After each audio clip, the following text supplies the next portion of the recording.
Assalamualaikum. Baik tuan-tuan, ada satu riwayat daripada Sa'id bin Musayyib radhiyallahu anhu berkaitan bidara ni. Baik, bidara ni benda yang riwayat sebut adalah yang makhluk khaib ataupun jin, bangsa jin ni tak suka. Dia macam inilah, kalau kata nyamuk, dia tak suka dengan ubat nyamuk, spray dia tu kan, bau dia mungkin, ataupun ekstrak daripada daun yang digunakan untuk halau nyamuk.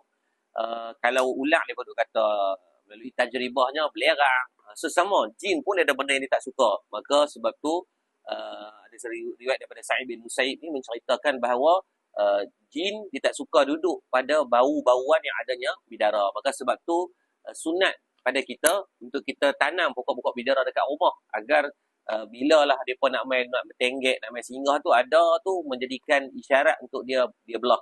Bukan kita nak bergantung kepada pokok, bergantung tetap kepada Allah, cuma berikhtiar.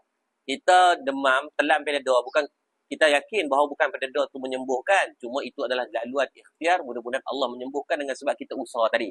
Jadi sama juga kan, Madak Lab kita keluarkan satu sabun bidara, bukan duk kira nak bagi mani mayat ya, hadis dalam bab mani mayat menggunakan bidara tu ada kan, cuma dia tu ustaz kami tak mayat lagi kan, kami masih kencana, masih sihat kan, masih okey kan, jadi tak ada masalah. Jadi kita boleh gunakan waktu hidup kan, baiklah untuk enzima kan, baiklah untuk merawat kulit dan sebagainya, kita boleh cuba untuk usahakan. Dan spare pilih kat rumah, nanti kalau meninggal pakai terus kan, tak perlu nak pergi cari pokok, nak kena ramai, nak kena onyok dan sebagainya. Jadi boleh dapatkan Madak Lab sabun bidara kan, sangat mudah untuk digunakan dan insyaAllah bermanfaat lah kan. Jadi dapatkan segera, tekan link di bawah, Madak Lab sabun bidara. Boleh guna untuk anak-anak kecil, tak ada masalah.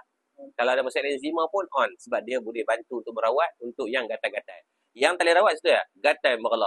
Terima kasih. Assalamualaikum.